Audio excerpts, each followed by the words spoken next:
different than someone that's come 5 or 10 times. Right. Um, Right. but Well, it might. In general, what do you think, what is the biggest importance, or why is body sensing and body scanning and body awareness so important? Well, I'd say it kind of depends on your angle, because you can get into like a really esoteric level that probably most people wouldn't be interested in. But from the very basic level, it's just having an awareness of your body is the first stage in having general awareness in just your everyday life. I mean, to be it brings you into the present essentially, and into what you're doing, so that you don't get lost in some activity. So if you have a general awareness of your body and you're able to enter into and kind of like inhabit your body consciously, there's an effect on like your emotions and the interactions you have with other people. So you're more aware of the emotional like processes, the actual physical emotional processes that are going on in your body. You can sense that you're getting angry or frustrated more easily than otherwise. And otherwise it would be that it just overcomes you and you have no control over your emotional interactions. And that will affect the relationships you have with other people. You might blow up emotionally and do things that you regret or say things that you regret. So well, there's that, and that's probably the most important practical thing is the centering your body to then be more aware of your emotions and how you interact with other people. But you could even say that being more aware of your body in a workout environment, you're going to work out better. You're going to work out your muscles more properly, right? Because like I don't have a lot of experience with like like bodybuilding or just weight training or things like that, but I do know that form is important, right? You can have really bad form when you're doing a particular exercise, and when you're doing the exercise wrong, well, if you're a beginner or if you're working with a beginner, they'll be doing some exercise and they'll be using the wrong muscle groups, and they won't be targeting like the correct muscles that they actually need to be working on or want to be working on.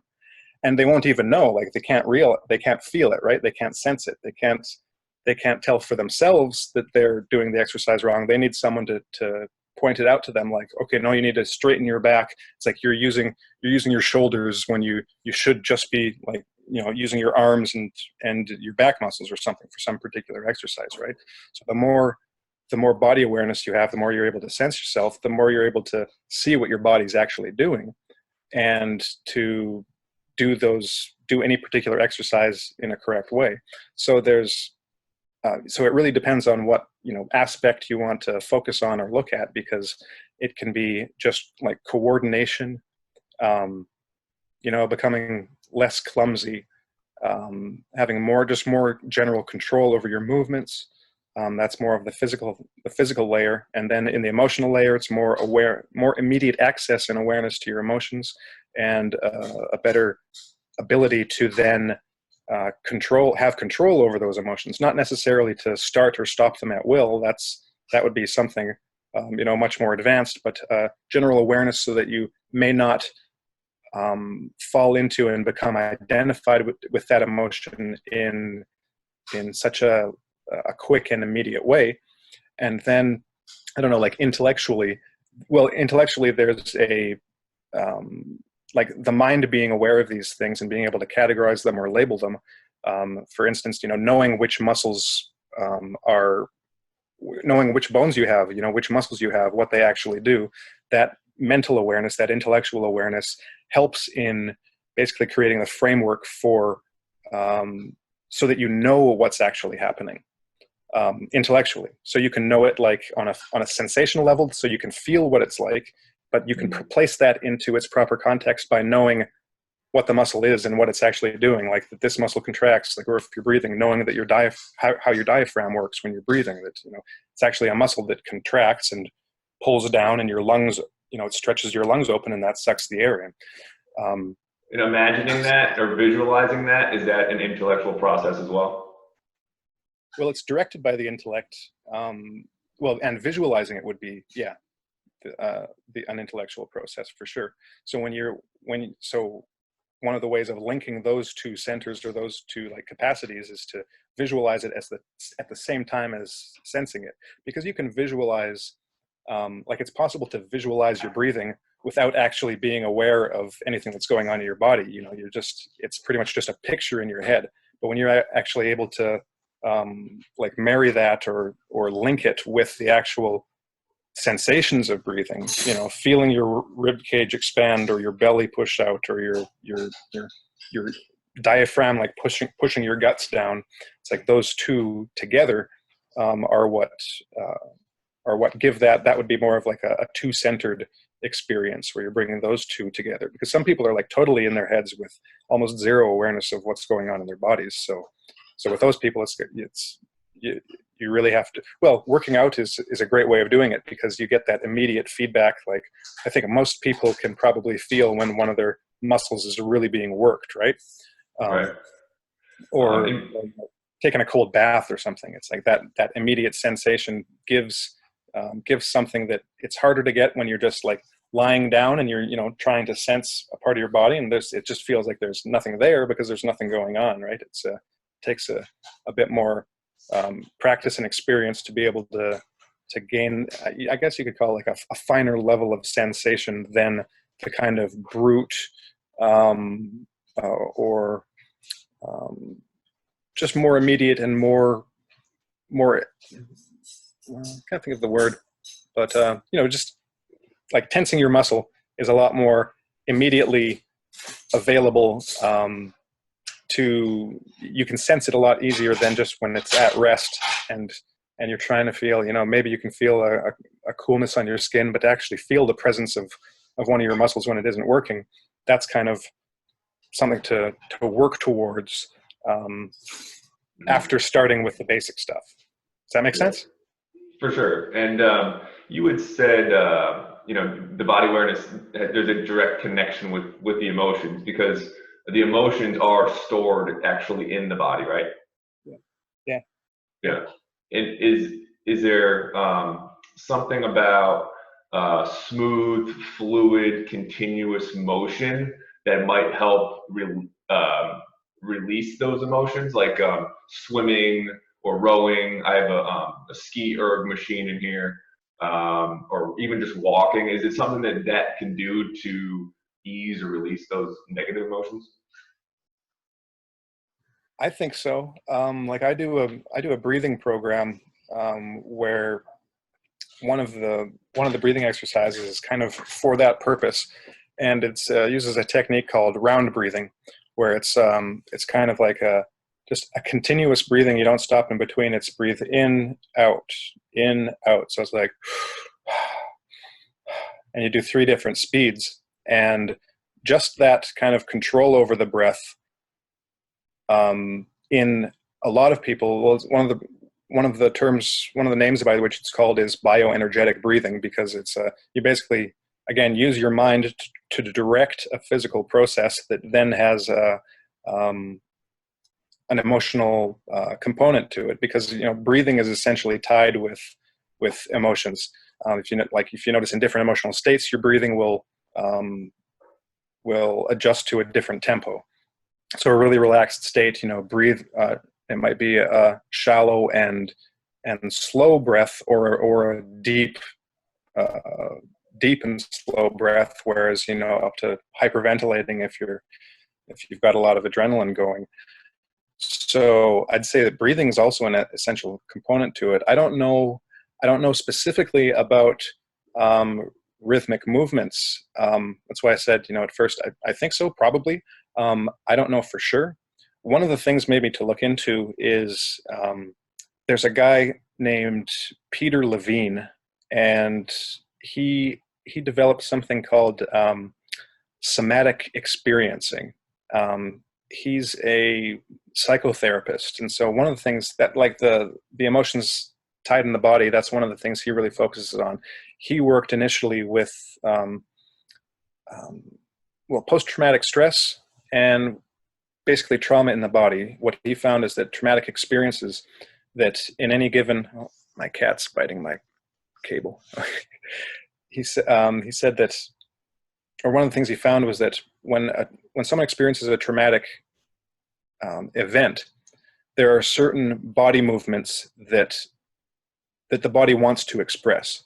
So, for instance, usually it is to just run, to get the hell out of there. But if you're a child, for instance, being abused or beaten by someone you love, or someone that like a protector, someone that should be a protector, you can't run, right? There's nowhere you can go. So that emotional energy gets stored in the body as an uncompleted action. So what he found in his work is that he was able to actually, well, one of the goals is to get the body to complete those actions, because they're essentially, it's like a spring that has been tightly wound in the body, holding that emotion, holding that trauma. And then it might be through like shaking or actually acting out certain actions, like a turn of the head. Because another example is, being forced to look at something that you don't want to look at. And so some people, even like there certain movements are restricted, or like it might be just a turn of the face, and to actually just complete the move of like maybe looking away from something that you were forced to look at actually releases the emotion. So from a theoretical perspective, I'd say for sure that it's possible. I just don't know for sure. Like I don't have enough experience with those particular movements to see if that to be able to say for sure one way or another. But from the things that I do know, I'd say it's definitely possible, and it sounds like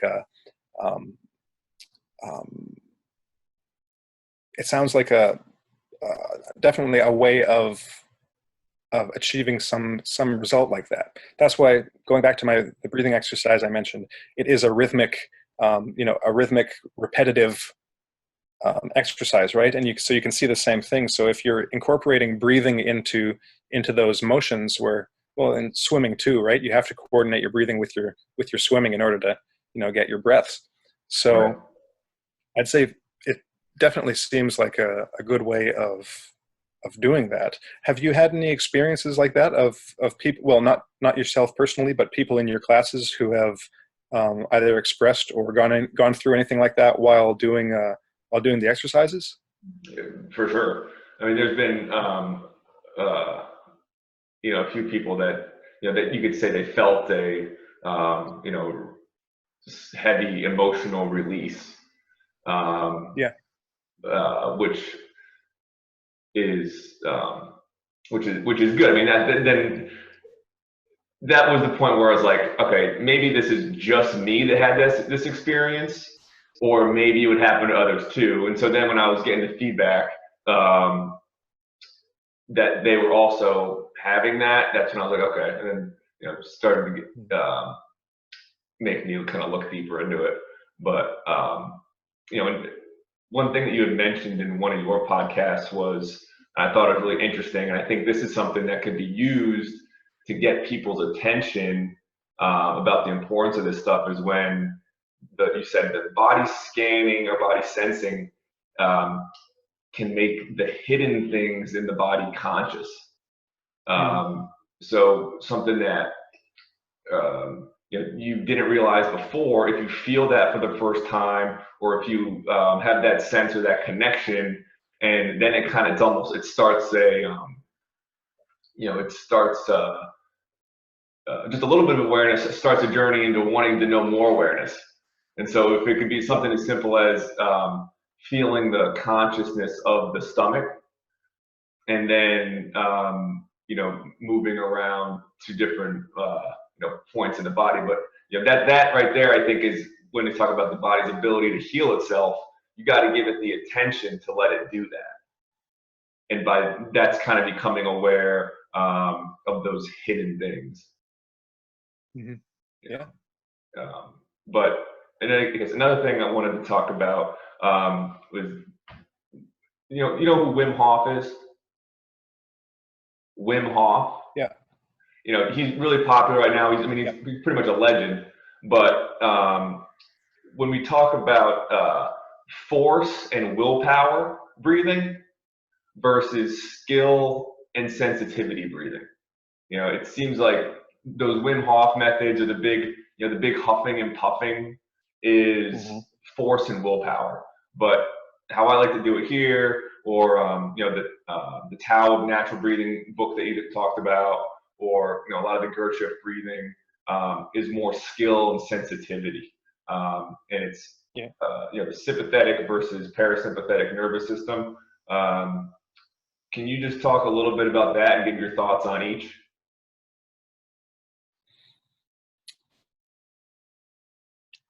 Mm. Well, I haven't. I haven't personally done like Wim Hof's methods or any of those forceful breathing exercises. Mm-hmm. So I wouldn't really be able to comment much on that. Um, but for me, breathing has always been more of a relaxation parasympathetic thing. Mm-hmm. So that's basically what I've focused on. Um, I'm interested in Wim Hof. Somewhat fascinated by him just because he seems like an interesting guy, but Yeah, same. I haven't gone into actually. Well, I haven't been interested enough to actually take a course or do anything with that. Yeah. So for me, with my background in the breathing exercises that I do, the the the kind of rationale behind that is that we're so trapped in like sympathetic operating in fight or flight in stressful situations. Like we did our last show we did on Mind Matters was on leisure activities, and basically the importance of taking some time off and engaging in some kind of relaxing activities to turn off that sympathetic system, which is so activated in our daily lives just because of the way daily life is structured. So, um, so from that perspective, it's like breathing for me should be something that puts me in a more relaxed state, activates the parasympathetic system, because the parasympathetic system, with its um, mediated by the vagus nerve that runs throughout the bodies, and the different functions of that is basically to relax the body, give it a little bit of a break from the ordinary stresses that you're already activating, and then one of the results of that is that when you're in a parasympathetic state, you're actually more socially oriented. You get along better with others. You're better able to empathize or um, to basically get in that kind of that social groove with other people. Whereas if you're sympathetic, you're more isolated. So there may be certain benefits or um, there may be certain benefits or uses of more forceful breathing techniques. Specifically with Wim Hof, maybe for developing certain capacities or abilities like uh, cold resistance, and who knows? I don't know all of. Well, also, he says that or claims that through all of his techniques, basically he's got a really good immune system, right? When he does his cold therapy in concert, like all of the different techniques that he has seem to have a set of um, positive outcomes related to those things, including his super boosted immune system. Like I think I remember seeing a show, a news segment where he basically got a doctor to inject him with some kind of like flu virus or something. It was some bacteria that he would then get an infection from and have to fight off. And his immune system was so good that he just fought it off really quickly, and the doctors were all amazed. So maybe there's some benefits, some things like that, but I personally haven't been uh, just haven't done it and haven't looked into it enough to see what the specific benefits are specifically for those breathing exercises. Okay. Let's see. Now, are you a musician as well? You play? Yeah. And you're familiar with Candace Pert's work of the molecules of emotion? Just a little bit. I've read excerpts from it, but I haven't read the whole book. Okay, I haven't actually either, but I've also just seen the excerpts from it. Do you think that she claims that the cells of the body actually hear, or they vibrate with the music that we listen to. So we actually like absorb the music more than just hear it through the ears. Would you agree with that? Yeah, I'd say that there's a definite possibility that that's true. Yeah, so it's kind of like our body hears as well as our mind, with our ears. So I thought that was kind of interesting. But so during these workouts, when you have a toned down, you know, relaxing type of music, that helps put the body mind in a state where I think it can help become more like compare listening to that type of music versus like death metal. The body can't relax or concentrate or focus on itself if it was listening to death metal. But if you put down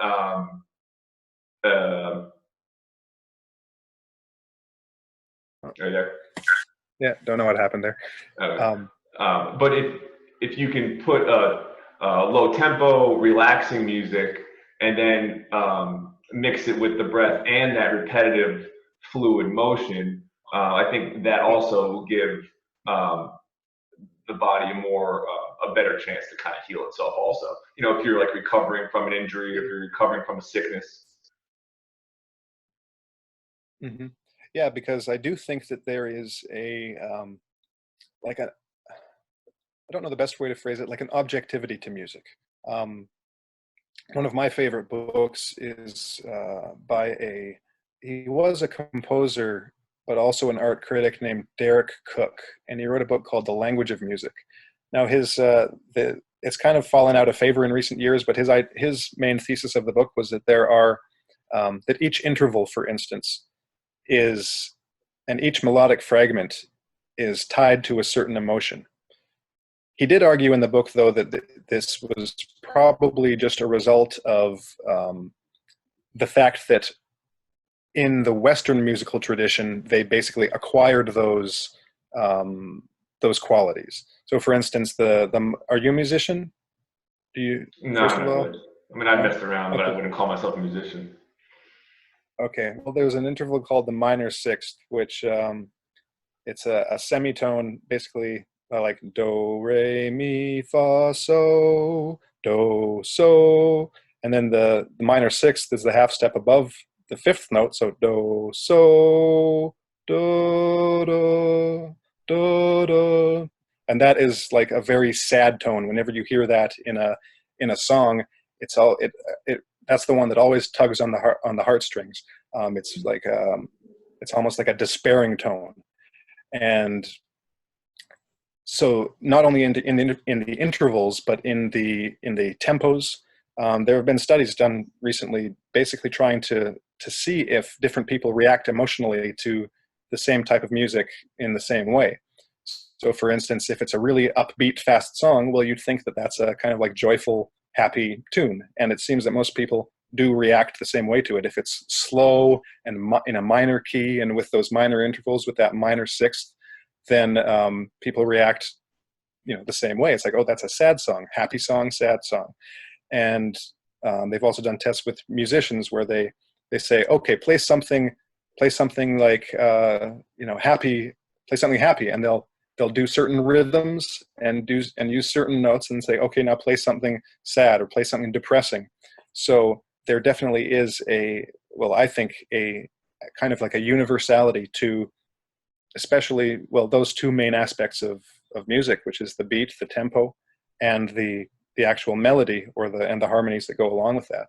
So I mean, so if you want, it's the same. It's a similar dynamic with the kind of hard, forceful breathing, and the relaxing and sensitive breathing, Mm-hmm. where if you're going to like if you're creating this kind of relaxing, repetitive movement, and then you've got like a this death metal going at 200 beats per minute, there's a you're not going to get the same effect, right? This with Right. this harsh kind of heavy metal music. I mean, maybe you want to do that if you're bodybuilding and going hardcore. But if you're going for a more relaxing and sensitizing thing, then you're going to want to have relaxing, sensitive music, right? Yeah, we're usually at And about go ahead. 60 to 80 beats per minute is usually Yeah. the stuff that I'll play. Mhm. Yeah. Well, and you can even depending on what the actual tune is or what the music is, it can be a faster tempo. Safe, you're safer going with the slower tempo. It also depends on, I guess it just also depends what the speed of the rowing is, because you can have a relatively quick song that kind of flows pretty smoothly. But yeah, you probably don't want anything to get the heart pumping too fast, right? Yeah, and I'm still kind of working on like how to, um, there's like stroke per minute settings, so you can coordinate how many times you go back and forth. And I'm sure there's a way so I can put the stroke per minute to match that particular song, but I just haven't got there yet. Um, Yeah. Let me what ask else? you something. Or go ahead. I'll think of my question. Um, oh yeah, I guess we were just talking about it, but we're saying basically like the inner atmosphere of the body can be affected by the music that it's hearing. That's kind of my, that's kind of my theory. Yeah, yeah, I think Um, so. what else?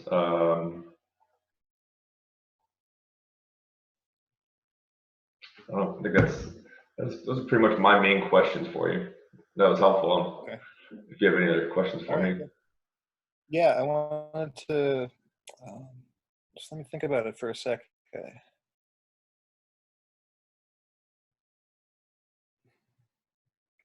So with the well, when we started out, you said that you're trying to the people that return seem to have a really good experience, and but that some people kind of just drop off. Maybe it's not the thing for them, or maybe there's something you could be doing differently to try to retain more people. Um, how are you basically like marketing it to, like, how do people find out about you, basically, first of all? I'm just Find out online. about the just online? And I'm very vague about what I do because, for some people, they're coming more for the physical workout. Others are coming in more for the mental, meditation. Yeah. So I try to cater to each particular client based on what they want. Um, Okay. so it's a little bit of both, and that's also been a little bit tricky because Yeah. some people just aren't as interested in the meditation as they are. They just want to, get a workout. And you can try to Yeah. explain what the real purpose of what's happening is. But I mean, for me to even understand, it's taking years, and they're not going to Mhm. get that from an hour class. Um, it's just not going to happen. And what I can't remember, what state are you in? I'm in Phoenix, In Phoenix? Arizona. Okay. Arizona. Okay. As I was thinking that um, it might be one of those things that the more specific you are, um, the more attractive it might be, because because you might get a certain number of people that are coming just for the workout, right?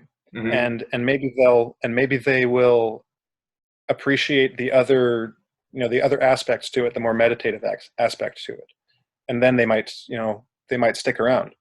On the other hand, you might get people that just want a workout and are kind of put off by the meditative stuff, right? And so they might not come back. But I mean, just to use a more like cheesy example, it might be kind of like baby goat yoga. Like, do you know? Yeah, You they know, have that here. yeah. So you've got like goats that climb on you when you're doing your yoga, right? It's very specific, and people go for it because of its specificity, right? They don't go just for the yoga; they go for the goats, right? The goats Yeah. and the yoga. So if it's billed as a meditative workout, like specifically, and if that's kind of like the way the way you target it, you still might get people that come just for the workout, but at least it'll be people that because they know that there's a meditative aspect to it, they'll at least be open to that part of it, right? And you'll get the people that are into the meditation that actually want to get a workout too. I mean, I don't know. I'm just kind of throwing this out there, but it Yeah. might be that the more uniquely you present it, or the more you present your specific thing as this kind of thing in itself, this unique like workout meditation program, I don't know for sure, but you might get um, like that might you might get a different target audience basically that is attracted to that the more specific you are. I don't know. Yeah. When people ask what did I do, I just say it's an integration of exercise and meditation, and Okay, yeah, that's how I try to sum it up as quickly as possible, and see if that gets their attention and gets them interested. But even though that's just on there's much more to that, but I mean, exercise and meditation, those two things are an entire category. Like there's all different types to do each. So I just try to tell them that, and then get them in and see what their feedback is. yeah, yeah. It's kind of like a whole being exercise, right? Yeah, for sure. Um, Um, and then how about anti-fragility? Um, yeah, very interesting to me. You've done martial arts as well. yeah, Yeah, so I've called it for myself. I call it micro damage, where it's the importance of hurting. I wouldn't say hurting your body, but if I do kickboxing and jujitsu, and okay, you get kicked in the leg, it kind of hurts, but it's not macro damage where you're going to be injured for a long time. It's a little injury where the physical body itself heals up stronger. And then jujitsu, you might get slammed or taken down, might be a little bit sore the next day, but in 3 days later, you're going to feel stronger. And I think when you were talking about the anti-fragility in that podcast, that can go for the physical, but also the mental and emotional as well. Because yeah, if you uh, the people that are fragile emotionally usually don't expose themselves to anything that's going to strengthen them. Um, right, and so that could be the feelings. And if they're fragile mentally, they never expose themselves to new information that might uh, right, they think is harmful to them. So I think anti-fragile is something that goes on all three levels as well. Um, yeah, but in here too, like as I'm learning myself too, like how to be more like a personal trainer for the body. It's like it's knowing how much a client can push themselves, where their muscles, they're tearing the muscle fibers and they're working hard, but it's not to a point where they're going to do any injuries. It's like just that right amount where when it heals, I call it healing up. You're going to heal up because you're going to be stronger than you were before instead of like healing and being weaker. Like, and that's always been my yeah, term for, and I hadn't heard the term anti-fragile until your podcast, but my ideas for it were micro damage and healing up, and that's like what it's all about.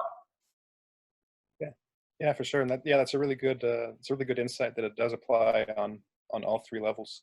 And you can see it, you can see it in people that are either, that are fragile. You can see that fragility in people that you encounter in everyday life, right? You can see the physically fragile, the emotionally fragile, and the mentally fragile. And usually, I'd say that even the mental fragility is probably really tied to emotional fragility too, because it's those emotional ties to certain beliefs, and the fear of the basically the emotional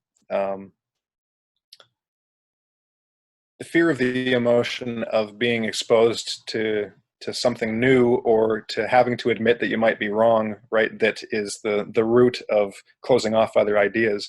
So, but you can see it all over the place. It's very rare that you find someone that is so well, I guess you could just say anti-fragile in the intellectual department, where they're not offended by other ideas, right? And they can hear ideas that contradict their own, or that they don't believe, without kind of going crazy and being like, oh, well, okay, well, what if, is that true? Well, let's figure it out. If it is true, then maybe I have to revise what I currently think. It's like you won't get that in like organized religion. You won't get that in most universities. It's just there's this need for certainty, and that certainty is rooted in the things we think we already know, right? Without any kind of openness to the idea that we might be wrong. And that all ties back into the observation you made about one of the things that we'd said on the show about discovering, how do we put it, making conscious the things. What was the phrase that we used? The hidden things conscious. Yeah, making the hidden things conscious. It's like, well, some of those hidden things aren't necessarily pleasant. Some of them will be, but it might be like with the case of trauma that there are certain examples of like numbness. It may be because there is a trauma or an injury in some part of the body, right? And so it might be painful or uncomfortable to actually gain access to that again. If you've been cut off from it from so long, it might not be a pleasant experience necessarily. Then again, it might be, but there needs to be a kind of like adventurousness to explore those things and to encounter those things. And that if you know about anti-fragility, even if you use the terms that you use, and apply those on those different levels, then it's kind of like it's kind of reassuring to know that there is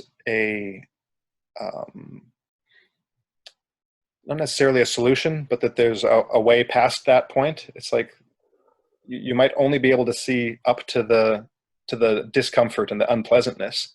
And it's like, oh, well, why would I even want that? I'm just going to avoid that unpleasantness. But when you know that there's actually kind of like a healing and a growth that comes after it, then it's kind of like people who go into a workout, right? They know that it might be painful, it might be uncomfortable, if you're really pushing yourself, but they know it's for a purpose that, the purpose that will come after that. Your muscles will heal and they'll get stronger, and your bones will get stronger, and you yourself will be stronger, and you might, build muscles if that's what you're after. It's that same principle operates on all those levels. Right. It's interesting you said, the whole part about being wrong about something. The best thing that I think people could do if they want to go into that emotional anti-fragility is to realize it's okay to have been wrong about things. Yeah. Because if they can understand that, then they can like speed that whole process up. Instead of like, oh, I was wrong about this, it's going to hurt a lot more each little time they realize they're wrong about something, which the list is very long for everybody, Yeah. you know. But if they go into it realizing that, they can just speed through them a lot quicker. It's going to speed up the process of their own growth. Yeah. But Yeah, most, absolutely. that's real tough for people. Yeah, like I think it was on one of the shows we did on Gurdjieff, um, where I tried to say something like that for because I know we have some kind of like hardcore fundamentalist Christians that listen, Yeah. because we get some comments from one of them. So I tried to get that across in the religious department by saying that, Jesus doesn't care if you doubt him or maybe don't believe in him for a while. Mm-hmm. So, because people, especially like within religions, within the church, it seems to me that they are so like terrified or afraid of questioning that that they'll lose something, that maybe they'll go to hell or something really bad will happen to them. Mm-hmm. When really, no, well, it's okay to question. You might actually find out you were wrong about something, and maybe your faith will actually be reinvigorated and come out on a higher level. But really, it's okay to have doubts. If Jesus exists as you think he exists, then he's going to be cool. He's going to be fine with you going through a process of discovery and learning more and gaining a better understanding. Right. The same thing for every religion. If for whatever whether it's God or Muhammad or whatever, that they aren't so simple and petty that they would take offense to someone having a question or having a doubt and then trying to figure out what's going on. It's like that's part of a learning process, and you'd think that some kind of like advanced spiritual being would understand that, right, and Right. to guide a person through that process. But no, it's the there's so much kind of like it's like having blinders on. You can't look outside of your tradition or what you're in. It's like I've got some Jehovah's Witnesses friends that come by here, and we talk every once in a while, and I like talking with them. Just I'm one of the few people that likes talking with them, but I find it fun just to interact with them. Well, just to have a conversation. But one of the things about Jehovah's Witnesses that I've found is that they actually like discourage like reading other like materials, like things that might contradict, their own beliefs. And I think that's just like that's the totally wrong thing to do. You should read everything that might contradict your beliefs, because you might actually find that one of the things that you believe is wrong, and that's okay. It's not Mm-hmm. the end of the world if you find out that you believed something that was wrong, right? But that's really hard to it's really hard to get across to people. It's kind of like I think they need to kind of it's not something that can necessarily come from the outside. There Yeah. might be something outside that triggers something on the inside that then opens up that path of questioning, right? But it's not something you can kind of like beat someone over the head with until they question your beliefs. Yeah, and you'll never hear from the those religious leaders that it's okay to question, or they don't want that, because that might be bad for business. But it's the only way for a person to raise their awareness is Yeah, to question everything and then go back to what and always, for me, it always, what can I verify for myself, and yeah, use your own conscience, and then you go from there. yeah, And I think that's, I mean, for me, that's been pretty valuable. yeah, Um, yeah. So, well, just back to the business for a sec. My only advice would be to maybe do a kind of like rudimentary A/B testing, right? And maybe like stick to a particular music, see what music seems to work best with the people, and see what kind of like the minimum level of body scanning you can do that kind of like retains the attention of the people in the class. See if you can see what limits you can push, and see if there's a way of kind of satisfying both the beginners and the regulars, to kind of push the regulars in a certain way, and kind of just nudge the beginners.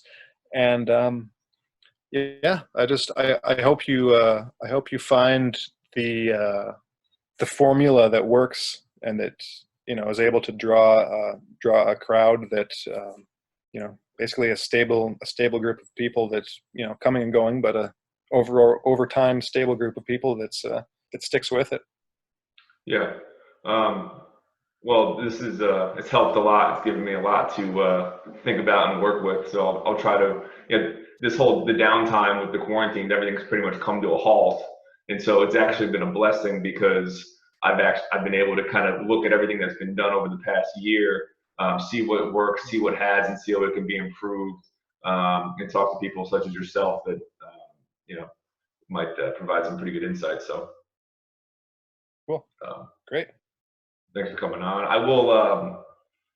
I'll work with this stuff. I got a lot to filter through here, and then maybe reach out to you sometime soon. We can chat again. Okay, that's great. All right. All right, it was fun. Thanks, man. Good talking to you, Brian. See you. Okay, good luck. Thanks.